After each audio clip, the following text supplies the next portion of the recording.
Hello दोस्तों, जय हीरा classes में आपका स्वागत है। आज के इस वीडियो में हम लोग क्लास 7 के चैप्टर सिंपल इक्वेशन से संबंधित एक्सरसाइज 4.1 के क्वेश्चंस के सॉल्यूशंस के बारे में डिस्कस करेंगे। देखिए, पहला क्वेश्चन इस प्रकार है, complete the last column of the table. ये टेबल है, इसमें देखिए सीरियल नंबर है, इक्वेशन दिया हुआ है, वैल्यू दिया गया इस वेरिएबल का, एक्स यहाँ सब में वेरिएबल है, यहाँ पे देखिए m है तो m का वेरिएबल का वैल्यू दिया गया है और हमें ये बताना है कि से whether the equation is satisfied yes और नो। मतलब ये इक्वेशन वेरिएबल के इस मान के लिए सेटिस्फाई हो रहा या नहीं, ये चीज़ बताना है। तो देखिए, हम लोग जानते हैं कि कोई भी इक्वेशन सेटिस्फाई होता है अगर उसके जो वेरिएबल हैं उसका अगर मान इसमें इक्वेशन में हम रखते हैं तो लेफ्ट हैंड साइड और राइट हैंड साइड दोनों का वैल्यू अगर सेम होता है तो हम लोग बोलते हैं इक्वेशन सेटिस्फाइड है। तो यहाँ देखिए, यहाँ जो है LHS क्या है, x+3, ठीक है। देखिए, इसमें सिर्फ यस और नो लिखना है तो इसलिए वही लिखें, लेकिन यहाँ जो है हम यहाँ थोड़ा सॉल्व करके दिखाते हैं, लेकिन यहाँ जो हम दिखा रहे हैं ये आंसर में लिखना नहीं है क्योंकि यस नो कह रहा। तो देखिए, यहाँ जो है LHS क्या हो जाएगा, x = 3 के लिए 3 + 3 यानी 6, और ये RHS के बराबर नहीं है क्योंकि RHS क्या है, 0 है, तो ये इक्वेशन सर्टिफाइड नहीं हो रहा, तो आंसर हो जाएगा नो। यहाँ देखिए, यहाँ जो है LHS जो है वो क्या है, x+3, x का जगह वेरिएबल जो है x उसके जगह अगर 0 रखते हैं तो 0 + 3 यानी 3, लेकिन RHS में 0 है तो ये RHS के बराबर ये भी नहीं है, इसलिए यहाँ भी x = 0 के लिए इक्वेशन जो है सर्टिफाइड नहीं हो रहा है। अब इस केस में देखिए, LHS जो है वो जो है x के जगह ये वैल्यू रखते हैं -3, तो -3 + 3 ये देखिए 0 हो गया जो RHS के बराबर है। चूँकि देखिए RHS में 0 है तो इसलिए ये इक्वेशन जो है x = -3 के लिए सर्टिफाइड हो रहा है। अब आइए इस इक्वेशन को देखें, तो यहाँ देखिए LHS जो है वहाँ पे x - 7 है, ठीक है। x की जगह ये 7 वैल्यू अगर रखते हैं तो 7 - 7 और ये कितना आता है 0, जबकि RHS में 1 है तो ये भी RHS के बराबर नहीं है, तो इक्वेशन सर्टिफाइड नहीं हो रहा, तो नो आंसर होगा। यहाँ देखिए LHS जो है वहाँ x = 8 रखते हैं तो 8 - 7 1 होगा और RHS में भी 1 है, ठीक है, तो ये जो है इक्वेशन सेटिस्फाइड हो रहा। अब आइए 6 क्वेश्चन को देखें। यहाँ देखिए LHS जो है वो है 5, x का वैल्यू है 0, तो ये हो गया 0, लेकिन यहाँ RHS में कितना है 25, यानी ये LHS RHS के बराबर नहीं है, इसलिए इक्वेशन सेटिस्फाइड नहीं हो रहा। अभी इस क्वेश्चन में देखिए LHS जो है इसका वो है 5x और x वेरिएबल का वैल्यू दिया हुआ 5, तो 5 × 5 यानी 25, ये देखिए RHS के बराबर है, ठीक है, इसीलिए इक्वेशन जो है सेटिस्फाइड हो रहा। अब इस क्वेश्चन में देखिए LHS जो है वो है 5x और x का मान कितना है -5, ठीक है, तो वैल्यू हो गया -25, जबकि RHS में 25 है, इसलिए ये RHS के बराबर नहीं हुआ, तो इक्वेशन जो है सेटिस्फाइड नहीं हो रहा, ठीक है।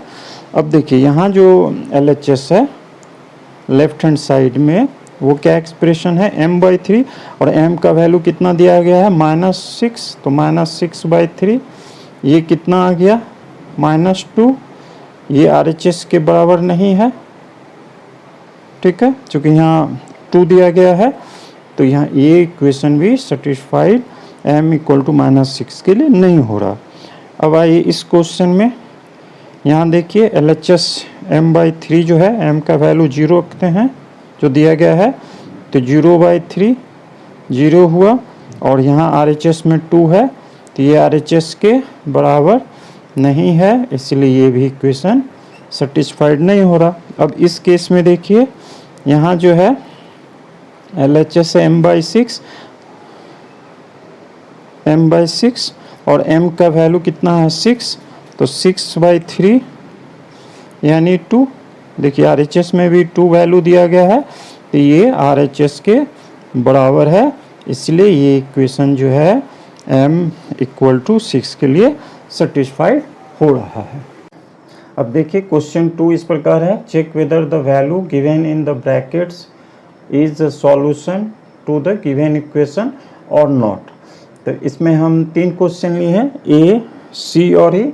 तो इसमें जो देखिए पहला जो क्वेश्चन वो है n+5 = 19, n = 1। तो ये जो इक्वेशन है हमें चेक करना है, यहाँ देखिए वेरिएबल n है, n = 1 जो है ये इस इक्वेशन का सॉल्यूशन है कि नहीं। तो सॉल्यूशन चेक करने के लिए हम लोग क्या देखते हैं कि वेरिएबल का जो वैल्यू है इस इक्वेशन में डालते हैं और देखते हैं कि लेफ्ट हैंड साइड और राइट हैंड साइड इक्वल होता है कि नहीं। अगर इक्वल होता है तो हम लोग कहते हैं कि ये वैल्यू इस इक्वेशन को सेटिस्फाई करता है और साथ ही ये वैल्यू इस इक्वेशन का सॉल्यूशन है। तो आइए अब इसको सॉल्व करते हैं। देखिए here LHS = n+5, putting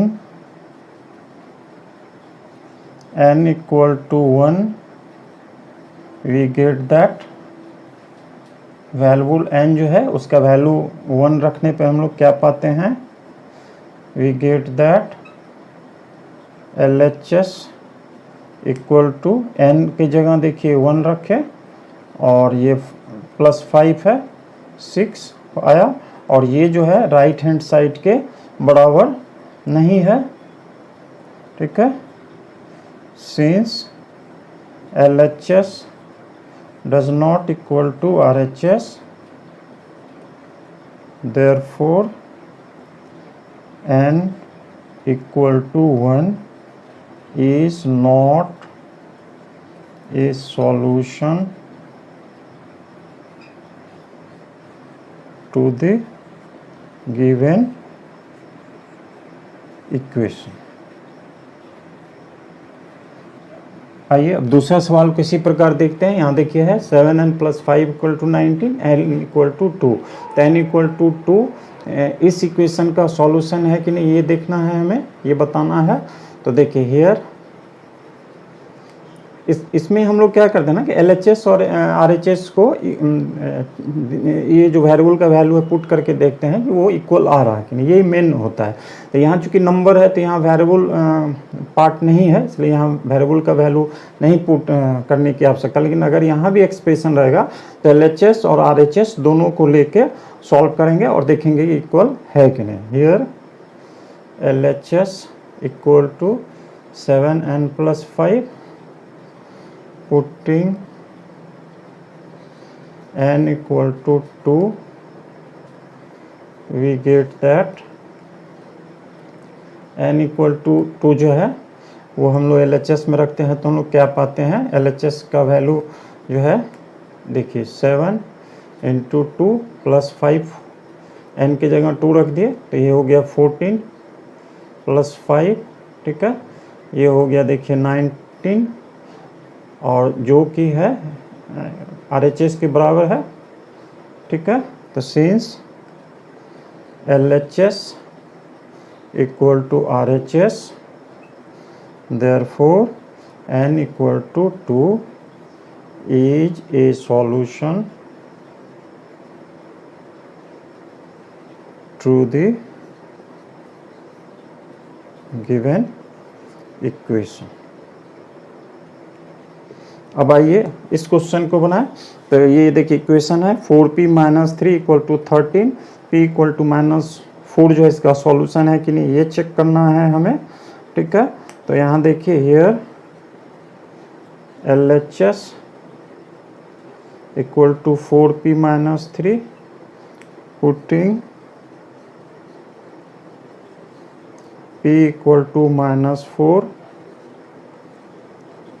we get that p equal to -4 रखने पे LHS क्या हो जाता है, देखिए ये है 4 और p का वैल्यू -4 रखे, -3 है, ठीक है। तो ये देखिए ये आ जाएगा -16 और ये -3 है पहले से है यहाँ, तो ये हो जाएगा -19 which is not equal to RHS, ठीक है। तो since LHS is not equal to RHS, therefore P, यहाँ वेरिएबल है P equal to -4 is not a solution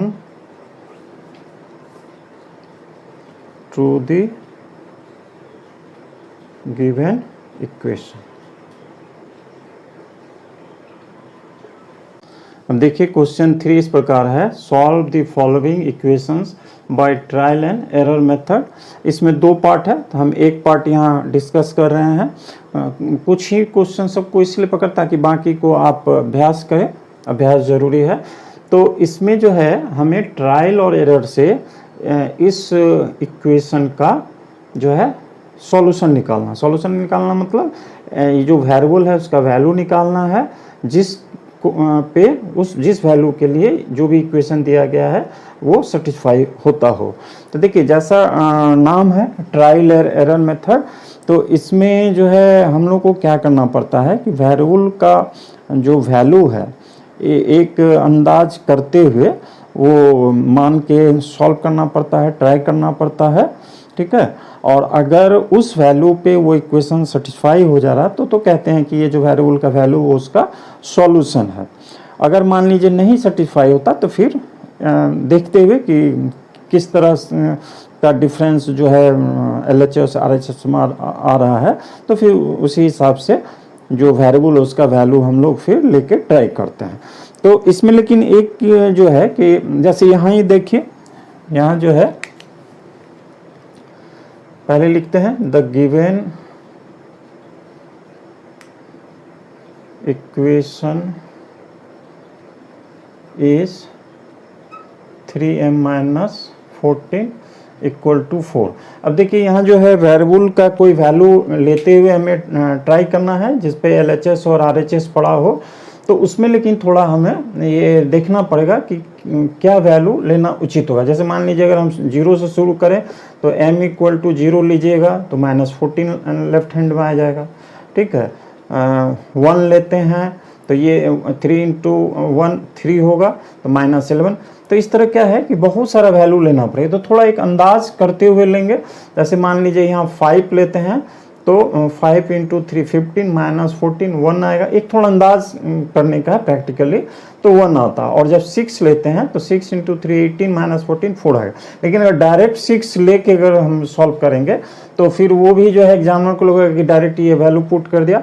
तो इस तरह अंदाज करते हुए हम लोग इसको सॉल्व करते। तो यहाँ हम लोग देख रहे हैं एक अंदाज से, अगर कोई कहीं कॉम्प्लिकेटेड है, पूरा एग्जैक्ट अंदाज नहीं हो पा रहा है, तो एक जो लग रहा है कि नहीं इस नंबर के आसपास इसका सॉल्यूशन होगा वो लेते हुए चलेंगे। तो यहाँ जो है हम लोग पहले 5 लेके चलते हैं। The given equation is 3m - 14 equal to 4। Let जो वेरिएबल है उसका मान let m equal to 5। Now LHS equal to 3 × 5 -14 equal to, देखिए ये हो गया 15 - 14 equal to 1 which is not equal to RHS, ठीक है। Therefore m equal to 5 is not a solution to the given equation, ठीक है। अब यहाँ जो है 6 लेते हैं, लेट m इक्वल टू 6, ठीक है। Now LHS equal to 3 into 6 minus 14, ये देखिए ये 18 आ जाएगा और ये 14 है, तो देखिए ये 4 आ जाएगा, which is equal to RHS। therefore m equal to 6 is a solution to the given equation। तो ट्रायल एंड एरर मेथड से इस प्रकार हम लोग क्वेश्चन को सॉल्व करते हैं।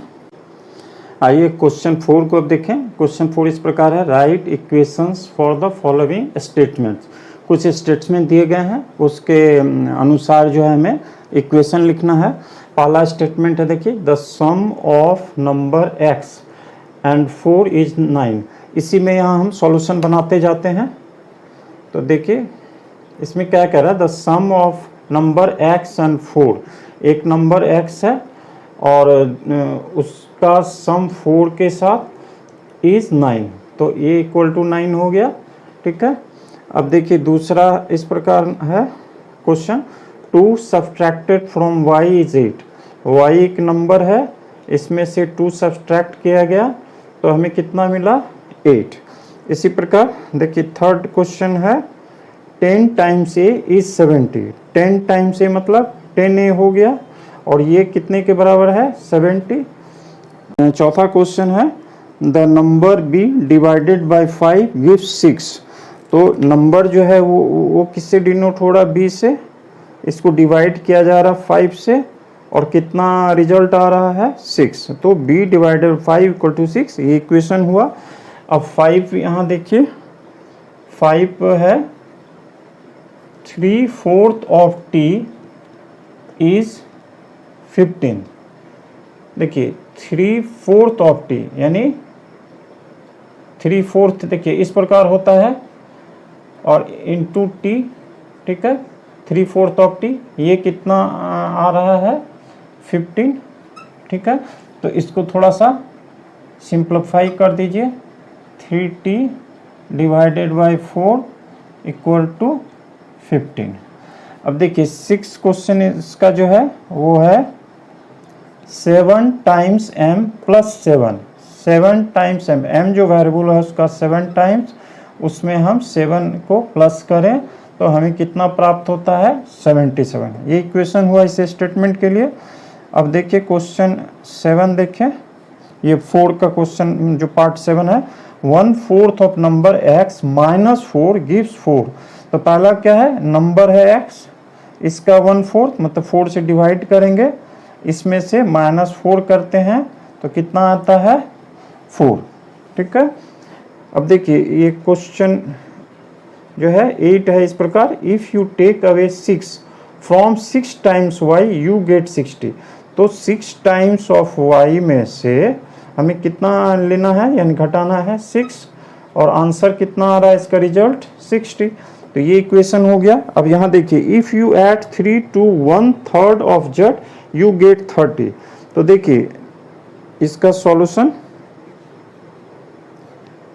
1/3 ऑफ z, तो ये देखिए z बाई 3 किए, 1/3 ऑफ z हुआ। इफ़ यू ऐड 3 to, इसमें हमें 3 ऐड करना है और कितना ये रिजल्ट आ रहा है इसका, यू गेट 30।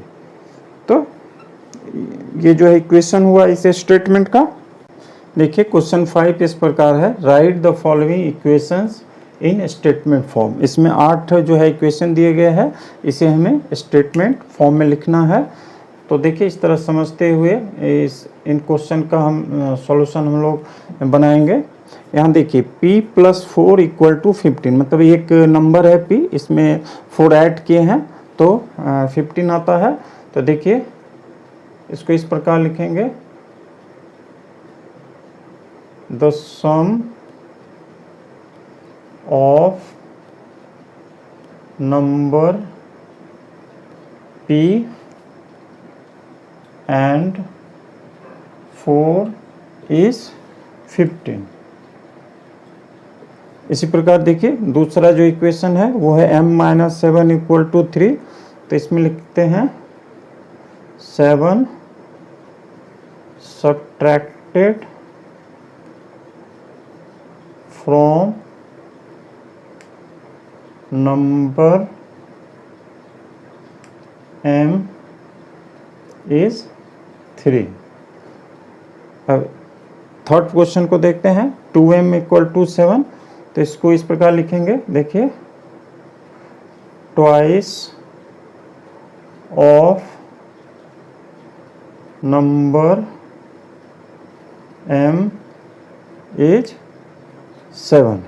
ठीक है। अब इसको देखिए, इसको कैसे है, m/5 है तो इसको इस प्रकार लिखेंगे 1/5 ऑफ नंबर m इज 3। इसी प्रकार देखिए ये 3m/5 है, मतलब 3/5 ऑफ m करके लिखेंगे 3/5 ऑफ नंबर m इज 6। और यहाँ देखिए इफ 4 को 3 टाइम्स ऑफ p में ऐड किए हैं, तो if 4 is added to 3 times of p gives 25। ठीक है। इसी प्रकार देखिए इसको, ये p एक नंबर है, उसके 4 टाइम्स में 2 को सब्सट्रैक्ट कर रहे हैं और 18 आ रहा। तो इफ 2 इज सब्ट्रैक्टेड फ्रॉम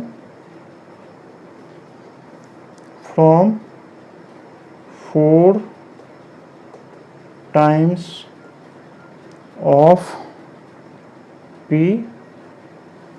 यहाँ इट जोड़ दीजिए, थोड़ा सेंटेंस अच्छा लगेगा। जैसे कि if 4 is added to 3 times of p it gives 25। उसी प्रकार if 2 is subtracted from 4 times of p it gives 18। ठीक है। अब इस सवाल को देखिए, इसको किस प्रकार लिखेंगे, यहाँ लिख देंगे, देखिए हाफ, इसको इस तरह लिखिए, if 2 is added half of number p, if 2 is added half of number p it gives 8। इस एक्सरसाइज 4.1 के क्वेश्चन 6 को हम अलग वीडियो में डिस्कस करेंगे। आपको यह वीडियो हमारा अगर पसंद आया हो तो कृपया लाइक करें। जो भी न्यू व्यूअर्स हमारे चैनल को सब्सक्राइब करें। अपना बहुमूल्य कमेंट भी अवश्य दें। धन्यवाद।